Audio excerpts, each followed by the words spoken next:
स्वागत है आप सभी का आपके अपने चैनल स्टडी विद चित्रलेखा में। जैसा कि आप लोग जानते हो, हम लोग यूपी पीसीएस प्रीलिम्स 2024 को टारगेट कर रहे हैं, जिसके लिए हम लोग जीएस के सेट पेपर सॉल्व कर रहे हैं। अभी तक हम लोग कुल 15 सेट पेपर सॉल्व कर चुके हैं। आज सेट नंबर 16 हम करेंगे। इससे पहले कि अगर क्लासेस आप लोगों ने देखी नहीं हैं तो उन क्लासेस को भी देख लीजिएगा, लिंक आपको डिस्क्रिप्शन बॉक्स में मिल जाएगा।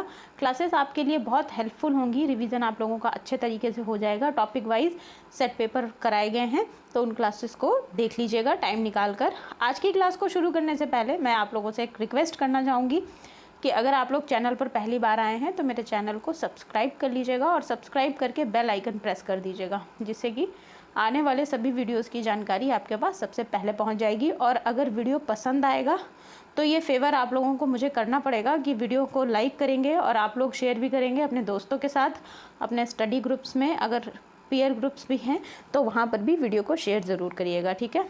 तो चलिए आज की क्लास को हम लोग शुरू करते हैं और आज का पहला क्वेश्चन देखते हैं। आज की क्लास में हम लोग टारगेट कर रहे हैं इकोनॉमिक्स को।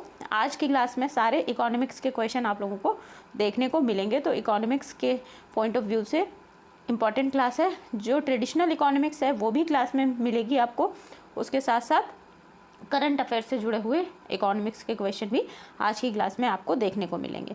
तो पहला क्वेश्चन देखते हैं। यदि हम सकल राष्ट्रीय उत्पाद, जिसे कि हम जीएनपी ग्रॉस नेशनल प्रोडक्ट कहते हैं, से मूल्यह्रास घटाते हैं तो हमें प्राप्त होने वाली कुल आय का माप क्या कहलाएगा। तो देखिए, अगर जीएनपी में से हम लोग मूल्यह्रास मतलब डिप्रिसिएशन घटा देते हैं तो हमें एनएनपी मिलता है, ठीक है। डिप्रिसिएशन माइनस कर देते हैं तो एनएनपी मतलब मिलेगा, ठीक है। एनएनपी मिलेगा, मतलब कि निवल राष्ट्रीय उत्पाद जिसे कहते हैं। तो ऑप्शन नंबर 3 हमारे क्वेश्चन का करेक्ट आंसर हो जाएगा। आगे हम इसकी कुछ कैलकुलेशन देख लेते हैं, फॉर्मूला भी बता देती हूँ मैं आप लोगों को। निवल राष्ट्रीय उत्पाद, जिसे नॉमिनल नेशनल प्रोडक्ट कहते हैं, सकल राष्ट्रीय उत्पाद से मूल्यह्रास मतलब जो डिप्रिसिएशन होता है उसको घटा के प्राप्त किया जाता है। तो that means GNP minus depreciation, तो क्या मिलेगा आपको, एनएनपी मिल जाएगा, ठीक है। ये यहाँ पे फॉर्मूला दे दिया है, ये है हमारा एनएनपी का फॉर्मूला। जीडीपी क्या होता है वो भी देख लेते हैं। जीडीपी एक निश्चित अवधि के दौरान देश की भौगोलिक सीमाओं के भीतर उत्पादित सभी अंतिम वस्तुओं और सेवाओं का कुल मौद्रिक मूल्य होता है। जीडीपी इक्वल किसके होता है, तो जीडीपी इक्वल्स टू हो जाता है टोटल व्यय, सरकारी व्यय और निवेश, ठीक है, जिसे हम CG और I से डिनोट कर रहे हैं। तो ये जीडीपी का फॉर्मूला हो जाता है। इंपॉर्टेंट चीज़ें हैं ये, बिल्कुल बेसिक, ध्यान रखिएगा इनको। अब हम देखते हैं व्यक्तिगत आय। व्यक्तिगत आय क्या होती है, राष्ट्रीय आय से कॉरपोरेट करों और सामाजिक प्रतिभूतियों के प्रावधानों के लिए किए गए भुगतानों को घटाकर, और इसमें सरकारी हस्तांतरण भुगतान, व्यापार हस्तांतरण भुगतान और सरकार द्वारा भुगतान किए गए निवल ब्याज को जोड़कर व्यक्तिगत आय प्राप्त की जाती है। तो इसका फॉर्मूला जो हो जाता है वो है व्यक्तिगत आय इक्वल्स टू राष्ट्रीय आय माइनस निगम का अवितरित लाभ माइनस सामाजिक सुरक्षा प्रावधानों के लिए भुगतान माइनस कॉरपोरेट कर प्लस सरकारी हस्तांतरण का भुगतान और व्यापार हस्तांतरण भुगतान, सरकार का द्वारा भुगतान किया गया कुल ब्याज, निवल ब्याज, ठीक है। तो ये फॉर्मूला हो जाता है हमारा व्यक्तिगत आय का। देखिए, फॉर्मूला याद नहीं रखना है, एक बार डेफिनेशन आपको पता होनी चाहिए कि व्यक्तिगत आय की डेफिनेशन क्या होती है, होता क्या है, टर्म पता होना चाहिए, ठीक है। अब हम अगला क्वेश्चन देखते हैं। किसे जीडीपी अपस्फीति कारक भी कहा जाता है। तो जीडीपी का अपस्फीति कारक जो है निहित मुद्रा स्फीति सूचकांक को कहा जाता है। ऑप्शन नंबर 3 हमारे क्वेश्चन का करेक्ट आंसर है। अब हम देख लेते हैं इसका थोड़ा एक्सप्लेनेशन।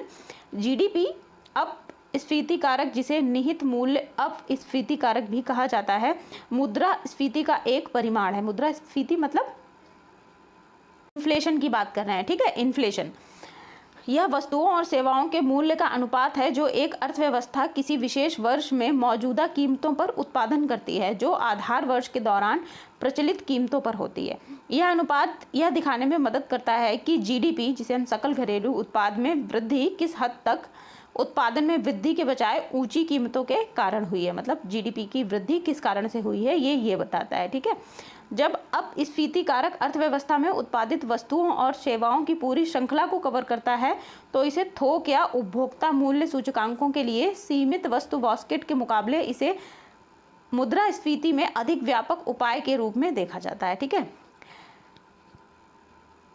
अब वास्तविक बनाम नॉमिनल जीडीपी क्या होता है? जीडीपी मूल्य अपस्फीति कारक वास्तविक जीडीपी और नॉर्मल जीडीपी के बीच के अंतर को नापता है, ठीक है। ये जो जीडीपी अंतर होता है वास्तविक जीडीपी का, एक्चुअल जीडीपी का, और जो नॉमिनल जीडीपी होता है उसके बीच को बताता है, ठीक। चलिए अगले क्वेश्चन पर आएंगे। अगला क्वेश्चन जो है, निम्नलिखित में से कौन सा एक केंद्रीय स्तर का कर है जिसे माल और सेवा कर, जीएसटी जिसे बोलते हैं, गुड्स एंड सर्विसेज टैक्स, द्वारा सम्मिलित किया गया है?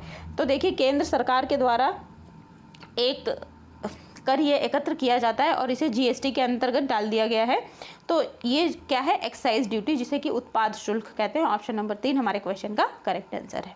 नेक्स्ट क्वेश्चन पर आएंगे। आय वितरण की असमानताओं को आमतौर पर किसकी सहायता से नापा जाता है, हमें बताना है। तो आय वितरण की जो असमानताएं होती हैं इन्हें लॉरेंज वक्र की सहायता से या लॉरेंज कर्व की सहायता से नापा जाता है, ठीक है। लॉरेंज कर्व की सहायता से आय वितरण की असमानताओं को नापा जाता है। ये हमारे क्वेश्चन का करेक्ट आंसर है, ऑप्शन नंबर 1, ठीक है। नेक्स्ट क्वेश्चन पर आते हैं। अगला क्वेश्चन है, चक्रीय अर्थव्यवस्था की अवधारणा से किससे संबंधित है, हमें बताना है। तो चक्रीय अर्थव्यवस्था स्थायित्व, पुनः उपयोग और पुनर्चक्रण के लिए उत्पाद का डिजाइन, मांग और आपूर्ति की ताकतों की परस्पर प्रक्रिया, तीसरा है देश के भीतर धन की आपूर्ति और पूरी तरह से नियंत्रण। तो देखिए पहला वाला जो है ये करेक्ट है, स्थायित्व, पुनः उपयोग और पुनर्चक्रण के लिए उत्तरदायी होता है, ये दोनों गलत हैं, ठीक है। तो हमारे क्वेश्चन का जो कूट बनेगा केवल एक जिसमें सही है वो बनेगा, ठीक है। तो हमारे क्वेश्चन का जो आंसर है ऑप्शन नंबर 1, केवल 1, ऑप्शन नंबर 1 करेक्ट आंसर हो जाएगा। नेक्स्ट क्वेश्चन पर आते हैं। निम्नलिखित में से किसे पूंजीगत व्यय माना जाता है? पूंजीगत व्यय मतलब कैपिटल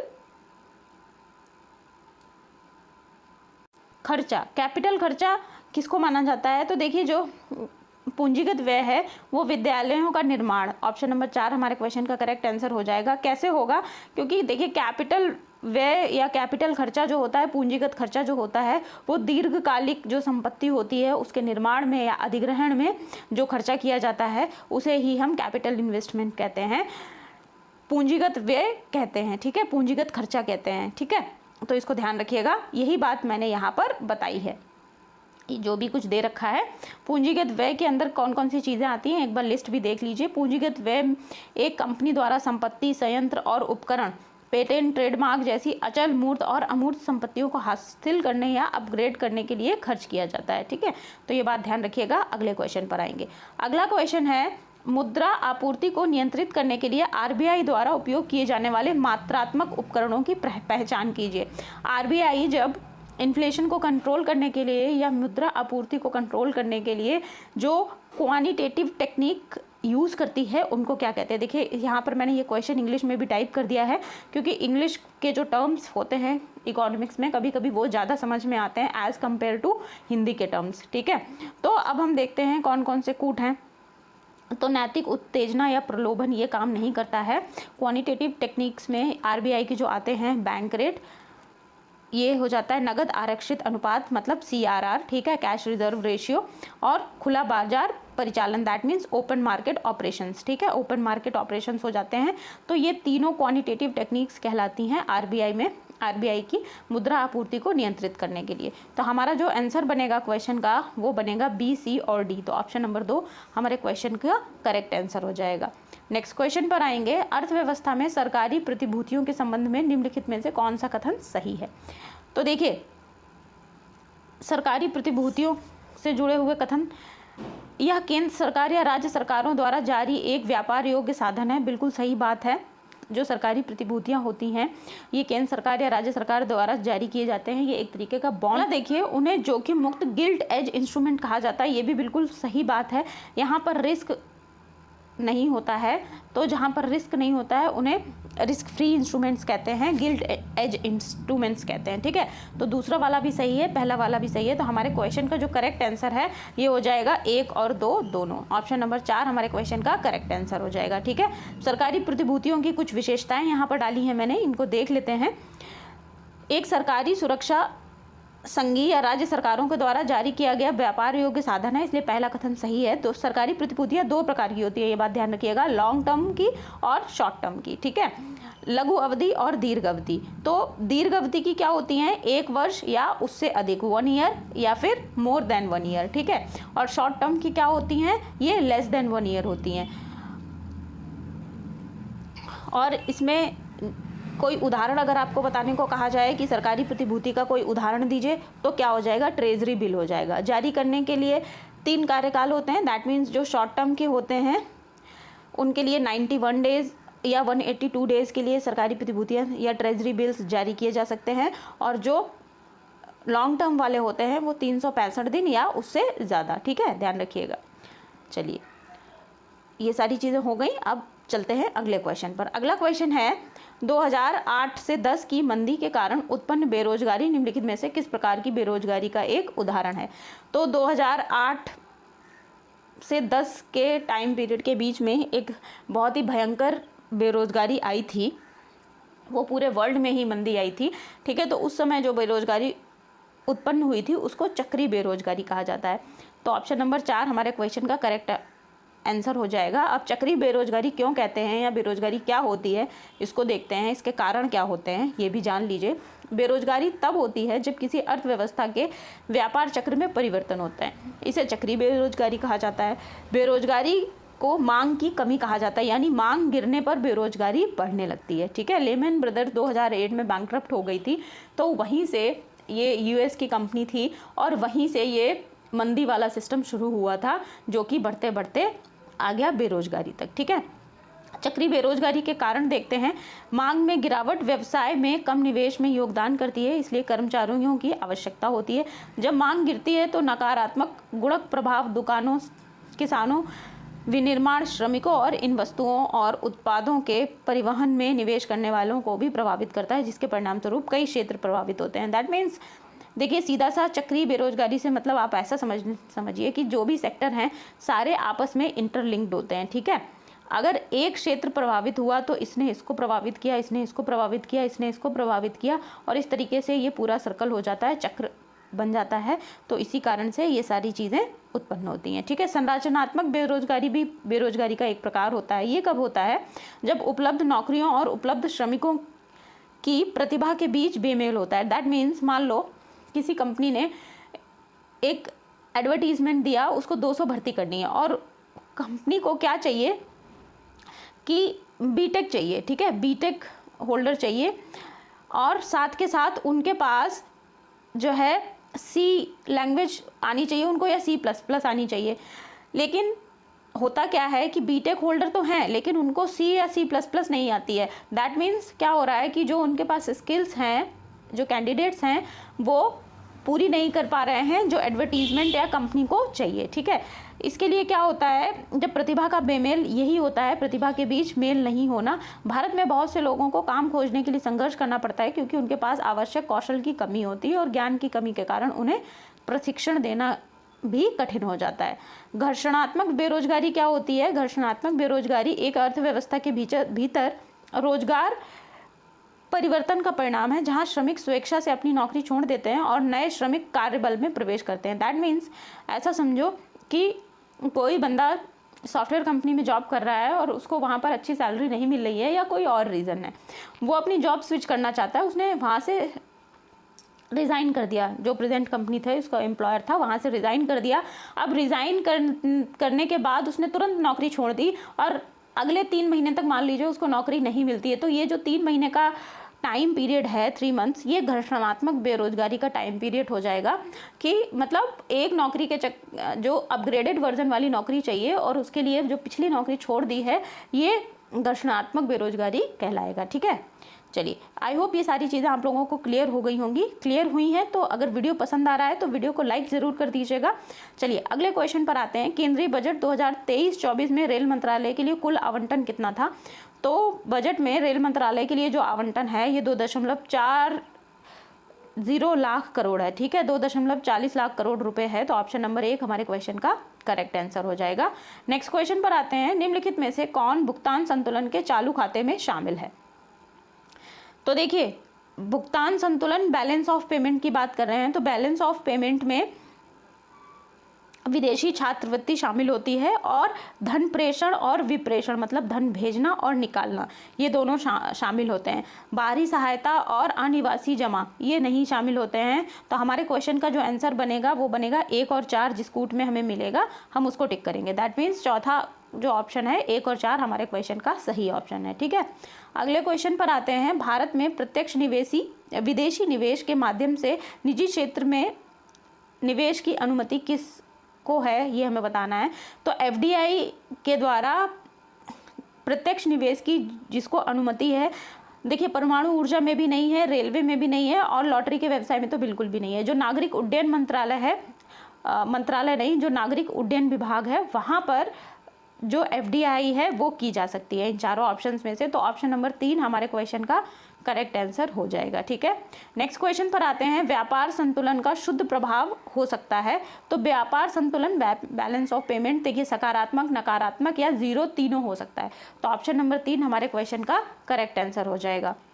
नेक्स्ट क्वेश्चन पर आते हैं। वॉशिंगटन सहमति से तात्पर्य है। वॉशिंगटन सहमति से तात्पर्य क्या है? वॉशिंगटन सहमति कब हुई थी ये हम आगे चल करके डिस्कस करेंगे, लेकिन तात्पर्य इससे हो जाता है मुक्त बाजार मतलब ओपन मार्केट, मुक्त बाजार आर्थिक नीतियों का एक समूह। या ऑप्शन नंबर 2 हमारे क्वेश्चन का करेक्ट आंसर हो जाएगा। वॉशिंगटन सहमति के बारे में भी चर्चा कर लेते हैं यहाँ पर।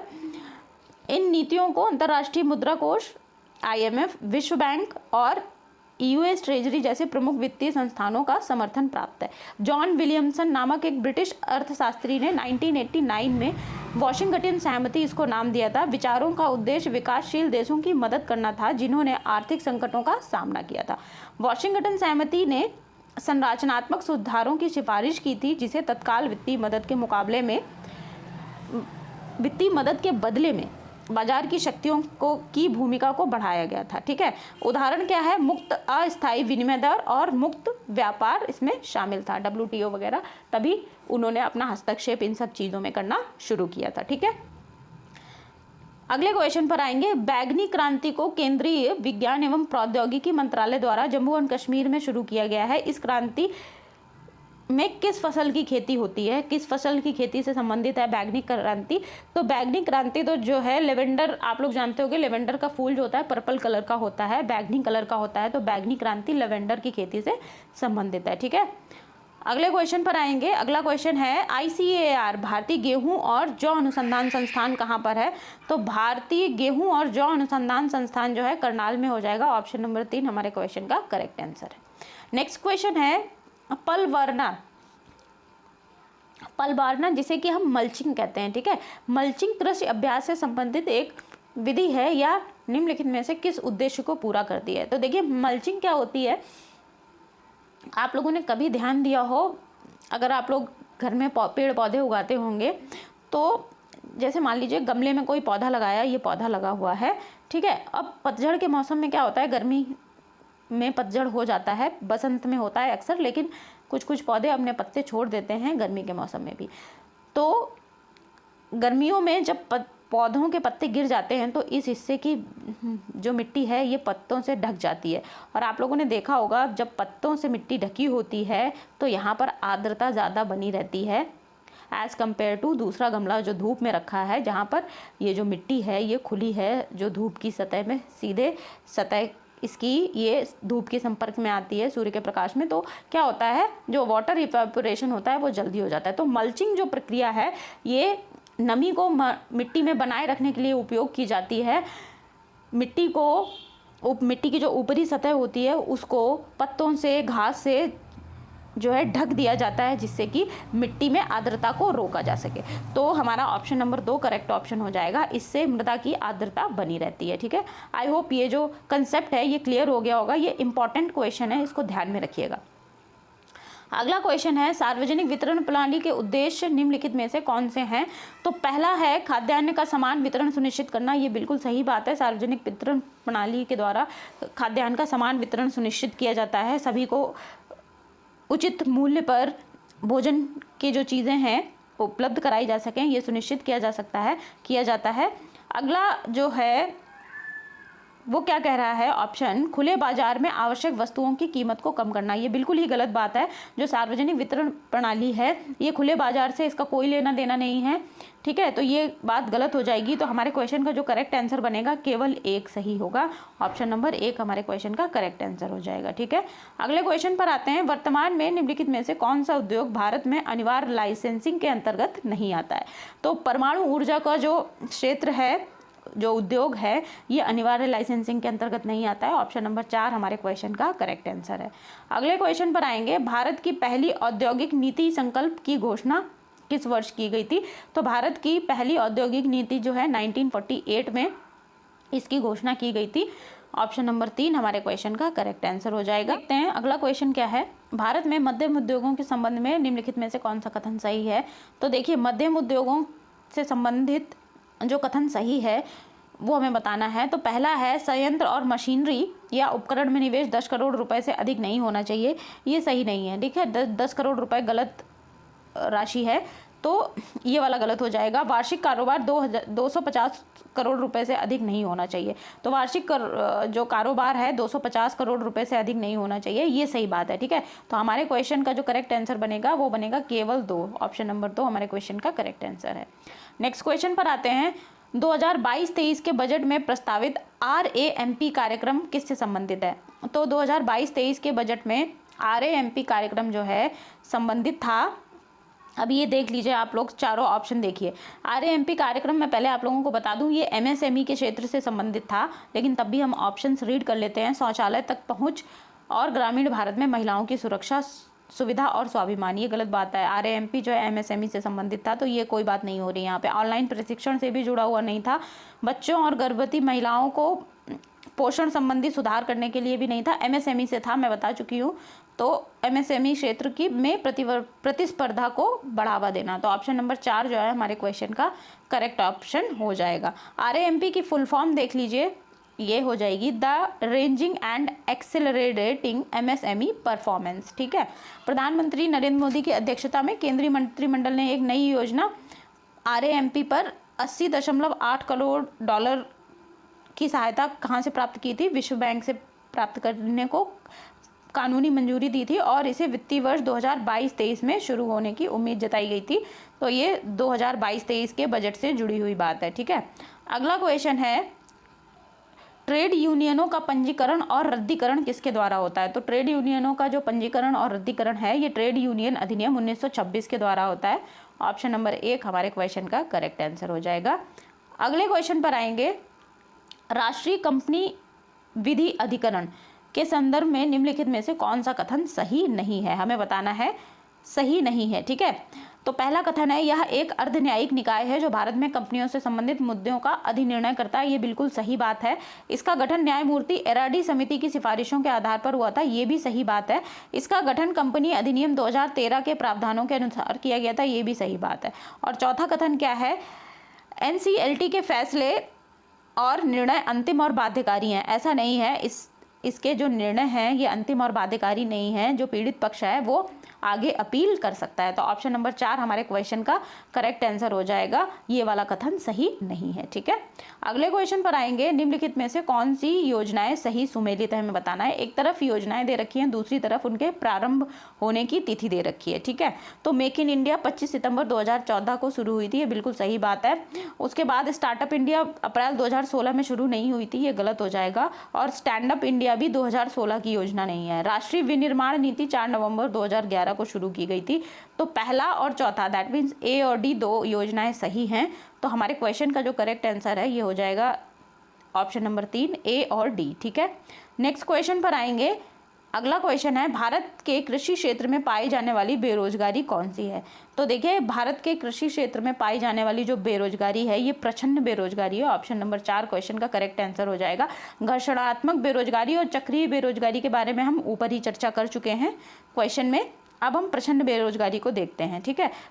भारत के कृषि क्षेत्र में पाई जाती है प्रचंड बेरोजगारी को छिपी हुई बेरोजगारी के रूप में भी जाना जाता है। इस प्रकार की बेरोजगारी में कुछ लोग नौकरी पेशा लगते हैं, लेकिन वास्तव में ऐसा नहीं होता है। होती कब है प्रचंड बेरोजगारी, ये तब होती है जब उत्पादन में वास्तविक आवश्यकता से अधिक लोग शामिल होते हैं। छोटे स्वामित्व, संयुक्त परिवार व्यवस्था, वैकल्पिक रोजगार के अवसरों की कमी के कारण प्रचंड बेरोजगारी जो है उत्पन्न होती है। देखिए, इसको ऐसे समझ सकते हैं कि मान लीजिए किसी किसान के घर पे 10 सदस्य हैं, ठीक है, और उसके पास 2 एकड़ भूमि है, 2 एकड़ भूमि है और सदस्य हैं 10, ठीक है, जिसमें से 5 लोग काम करने वाले हैं।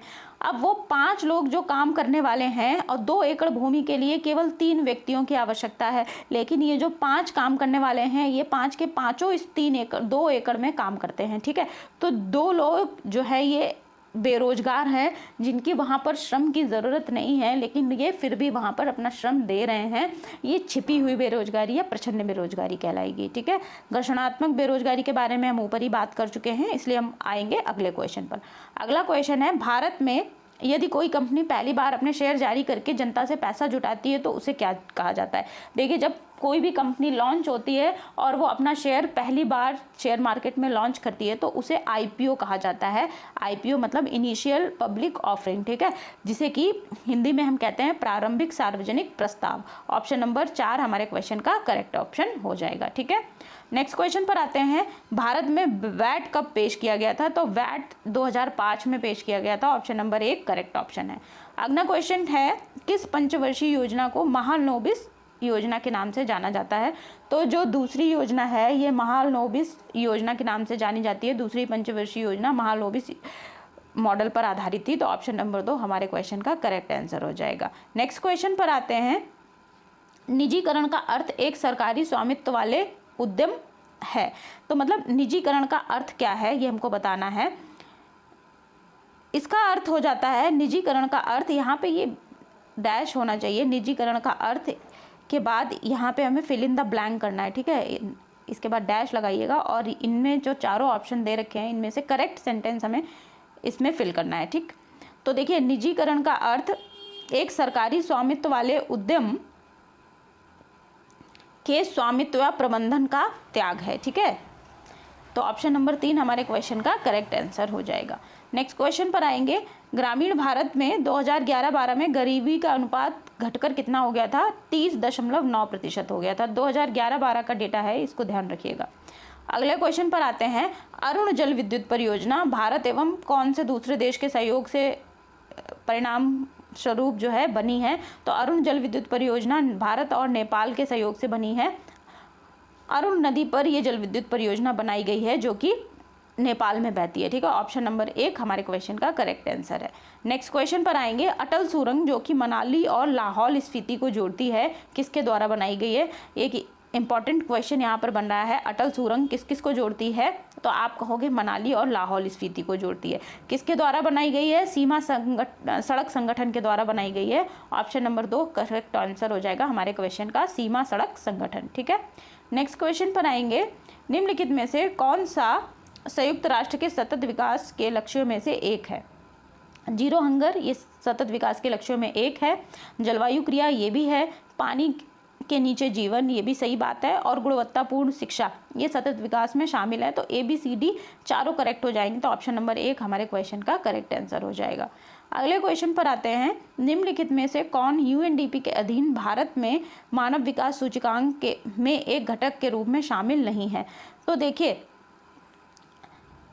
US डॉलर में प्रति व्यक्ति GDP, वास्तविक GDP कितना है ये शामिल है। साक्षरता दर कुल कितनी है ये भी जो मानव विकास सूचकांक है उसमें शामिल होता है। और जीवन प्रत्याशा भी शामिल होती है, लेकिन शिशु मृत्यु दर शामिल नहीं होती है। तो ऑप्शन नंबर 4 करेक्ट आंसर हो जाएगा। नेक्स्ट क्वेश्चन पर आते हैं, नियोजित अर्थव्यवस्था के लिए मसौदा जिसे बम्बई योजना के नाम से जाना जाता है, निम्नलिखित में से किस वर्ष प्रस्तावित किया गया था। तो बम्बई योजना प्रस्तावित की गई थी 1944 में। ऑप्शन नंबर 2 करेक्ट आंसर है। अगले क्वेश्चन पर आते हैं, निम्नलिखित में से कौन सा प्रवास अपकर्ष कारक है, ठीक है। प्रवास को कम करने वाला कारक कौन सा है हमें बताना है। तो देखिए, प्रवास के अपकर्ष का जो कारक होता है उच्च वेतन। ऑप्शन नंबर 2 करेक्ट आंसर हो जाएगा।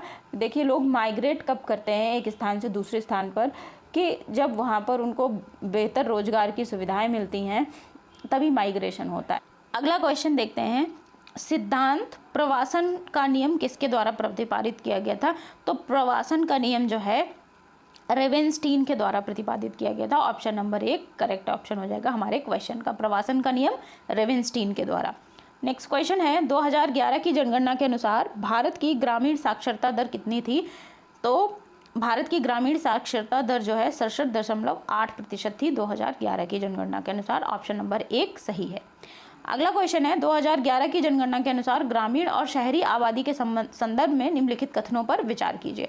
तो पहला कथन है शहरी अनुपात भारत की आधी आबादी से अधिक आबादी का गठन करता है या किया है। शहरी अनुपात में ये गलत बात है, आधी आबादी से अधिक नहीं है, क्योंकि भारत की अधिकतर जनसंख्या क्या है, ग्रामीण है, ठीक है, तो ये गलत हो जाएगा। शहरी आबादी का उच्चतम अनुपात एनसीटी दिल्ली में 97.5% है, ये बिल्कुल सही बात है। जो शहरी आबादी का उच्चतम अनुपात है ये 97.5 कहाँ पर है, दिल्ली में है। तो केवल 2 सही हो जाएगा, पहला गलत हो जाएगा। हमारे क्वेश्चन का जो आंसर है ये केवल 2, ऑप्शन नंबर 2 हो जाएगा। अगला क्वेश्चन है भारत में परिवार नियोजन कब शुरू किया गया या परिवार कल्याण कार्यक्रम की शुरुआत कब हुई थी? 1952 में हुई थी, ऑप्शन नंबर 2। नेक्स्ट क्वेश्चन पर आते हैं। पुस्तक ह्यूमन सोसाइटी के लेखक कौन है? तो ह्यूमन सोसाइटी के जो लेखक हैं ये हैं Kingsley Davis, option number 2 correct answer हो जाएगा हमारे क्वेश्चन का। नेक्स्ट क्वेश्चन है भारत में केंद्र सरकार की दूसरी जनसंख्या नीति राष्ट्रीय जनसंख्या नीति एनएनपी किस वर्ष बनाई गई? तो भारत में दूसरी जनसंख्या नीति जो है वर्ष 2000 में बनाई गई थी, ऑप्शन नंबर 1 हमारे क्वेश्चन का करेक्ट आंसर हो जाएगा। अगला क्वेश्चन है फिलिप वक्र से संबंधित। फिलिप वक्र किस किस के बीच संबंध दिखाता है? तो फिलिप वक्र जो है, फिलिप कर्व जो है मुद्रास्फीति, इन्फ्लेशन और बेरोजगारी के बीच में संबंध दिखाता है, ठीक है। एक एक्सिस पर इन्फ्लेशन होता है और दूसरी एक्सिस पर क्या होता है, बेरोजगारी होता है, ठीक है। अगले क्वेश्चन पर आएंगे। अगला क्वेश्चन है सितंबर 2023 महीने के लिए खुदरा मुद्रास्फीति क्या है? तो वर्ष 2023 के लिए सितंबर महीने के लिए खुदरा मुद्रास्फीति क्या है? 5.02% है, ऑप्शन नंबर 1 हमारे क्वेश्चन का करेक्ट आंसर हो जाएगा। आज की क्लास में हम इतने ही क्वेश्चन रखेंगे। आज की क्लास में हमने 45 क्वेश्चंस टोटल सॉल्व किए हैं। तो आप लोग मुझे कमेंट सेक्शन में ज़रूर बताना कि आज की क्लास आप लोगों को कैसी लगी। अगर क्लास पसंद आई है तो क्लास को लाइक ज़रूर कीजिएगा और शेयर करिएगा अपने दोस्तों के साथ, अपने स्टडी ग्रुप में, पेयर ग्रुप में। और अगर आप लोग चैनल पर पहली बार आए हो तो चैनल को सब्सक्राइब कर लीजिएगा और बेल आइकन प्रेस कर दीजिएगा, जिससे कि आने वाले सभी वीडियोज़ की जानकारी आपके पास सबसे पहले पहुंच जाएगी। तब तक के लिए पढ़ते रहिए, खुश रहिए। मिलते हैं अगली क्लास में। Thank you.